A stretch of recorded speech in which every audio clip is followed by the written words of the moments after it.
ብርሌ ውስጥ ያለው ሲጀመር ጠጅ ነው። አንድ በጣም ቆንጆ የሆነች ልጅ አለች፣ የንጉስ ልጅ ናትና በጣም ብዙ ወንዶች ሊያገባት ይፈልጋሉ። እና አባትየው ጋር ሽምግልና ላኩ። አባትየው ምን አለ፣ ልጅን ሊያገባት የሚችለው ብልህ የሆነ ሰው ነው አለ። በጣም ስኪልድ የሆነ ሰው ነው የሚያገባት አለና ፈተናቸው።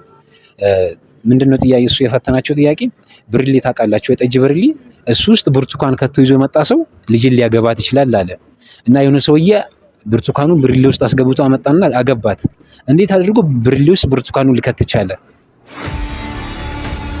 ጥያቄ ክሊር ነው። ጨምቆት ነው። እሺ አንቺ መልስ። ያው ጁስ አርግቶ ነው። ሪላሽ ብርሌ ውስጥ ብርቱካን ቁራርጦ ነው። ጨምቆት ነው። ጨምቆት ብርሌ ውስጥ ያለው ሲጀመር ጠጅ ነው። ብርሌውን ጨምቆት ነው። እንትኑን ብርቱካኑን ጨምቆት